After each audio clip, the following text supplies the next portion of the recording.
बहरहाल आगे बढ़ते हैं। तमाम प्रयोगों, शोध, संशोधन के बाद आया वो दिन, यानी 18 मई 1974। यही वो तारीख थी जब राजस्थान के रेगिस्तान में पोखरण के मैदान पर इतिहास लिखा गया। भारत ने अपना पहला परमाणु परीक्षण किया, जिसे नाम दिया गया स्माइलिंग बुद्धा। भारत के इस कदम से दुनिया हैरान रह गई, क्योंकि किसी को उम्मीद नहीं थी कि भारत इतनी जल्दी परमाणु तकनीक में इतना आगे बढ़ जाएगा।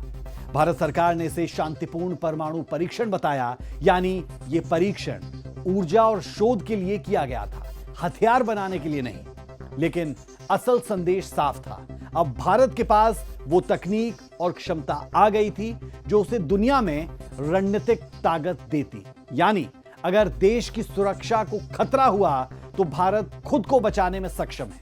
इस परीक्षण के बाद दुनिया ने भारत को एक गंभीर वैज्ञानिक और सामरिक शक्ति के रूप में देखना शुरू कर दिया। 1974 इसलिए इम्पोर्टेंट है कि हमारी आर्थिक व्यवस्था उस टाइम पर काफ़ी कमज़ोर थी। 1998 वाली हालत में नहीं थी कि हम लोगों ने अपनी रिफॉर्म्स करके एक तकरीबन स्टेबलाइज हो गई थी। लेकिन 1974 में तो हम जो बांग्लादेश युद्ध से बाहर आए थे, तो उसके बाद में जो फूड डेफिसिट थे, काफ़ी दिक्कतें थी उस टाइम पर हमको। लेकिन उसके बावजूद में हमने ये किया था बताने के लिए कि हमको अपने स्ट्रेटेजिक ऑब्जेक्टिव से कोई रोक नहीं सकता है। अगर हमारी एक उद्देश्य है कि हमें न्यूक्लियर एनर्जी प्रोग्राम को आगे बढ़ाना है, तो हम बढ़ाएंगे ही। हालांकि इसका नुकसान भारत को यह हुआ कि पोखरण के बाद कई देशों ने भारत पर कड़े प्रतिबंध लगा दिए। टेक्नोलॉजी, उपकरण, ईंधन, सब कुछ रोक दिया गया। लेकिन भारत ने हार नहीं मानी। हमारे वैज्ञानिकों ने स्वदेशी तकनीक पर काम किया। इसी दौर में हमारे प्रेशराइज्ड हैवी वाटर रिएक्टर्स विकसित हुए, यूरेनियम संवर्धन तकनीक पर काम बढ़ा और थोरियम रिसर्च की नींव रखी गई। यही संघर्ष हमें आगे और मजबूत बनाता गया। स्माइलिंग बुद्धा के करीब 24 साल बाद 1998 में प्रधानमंत्री अटल बिहारी वाजपेयी के नेतृत्व में भारत ने पोखरण 2 यानी ऑपरेशन शक्ति किया। इन परीक्षणों में लगातार 5 परमाणु विस्फोट किए गए, जिससे दुनिया को यह साफ संदेश दे दिया गया कि अब भारत केवल तकनीक जानने वाला देश नहीं है, बल्कि एक परमाणु हथियार संपन्न राष्ट्र बन चुका है।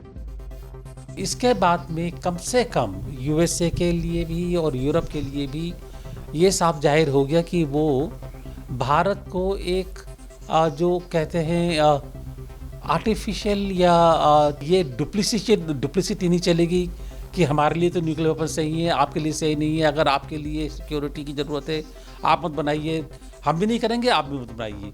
आपके लिए कोई सिक्योरिटी अम्ब्रेला भी नहीं है, आप कर भी नहीं सकते हैं। हाँ, हमारे लिए सही है ये। तो चैलेंज था।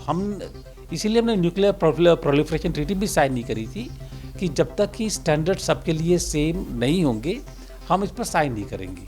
और हमारा जो एक्सप्लोजन था 1998 का, वो उसी दिशा में एक कदम था, बताने के लिए कि अब हम दुनिया की जो बाकी देश हैं जिनके पास न्यूक्लियर वेपन है, हम उनके बराबर खड़े। इसके बाद भारत ने अपनी न्यूक्लियर डॉक्ट्रिन बनाई। इससे साफ हो गया कि Bharat no first use policy पर चलेगा, यानी भारत कभी पहले परमाणु हमला नहीं करेगा।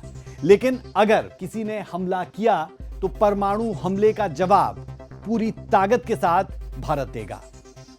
यानी यह नीति सुरक्षा और शांति दोनों को साथ लेकर चलती है। भारत किसी को डराता नहीं, लेकिन खुद की रक्षा करने की पूरी क्षमता रखता है। देखिए, चीन हमसे बहुत आगे है, इसमें कोई दो राय नहीं है। पाकिस्तान कहता है वो हमसे आगे, पर वो आगे नहीं है। और न्यूक्लियर वॉरहेड्स में बराबरी है। कई रीडिंग्स कहती है पाकिस्तान के वॉरहेड ज़्यादा है, कोई हमारी कहता है, उससे फ़र्क नहीं पड़ता। हमारी कैपेबिलिटी ज़्यादा है। हमारे न्यूक्लियर वॉरहेड्स कम भी कर दें, फिर भी हम कैचअप कर सकते हैं। हमारे को न्यूक्लियर खनिज जो यूरेनियम और बाकी चीज़ों की जो ज़रूरत पड़ती है, वो हमारे एक्सेस ज़्यादा है।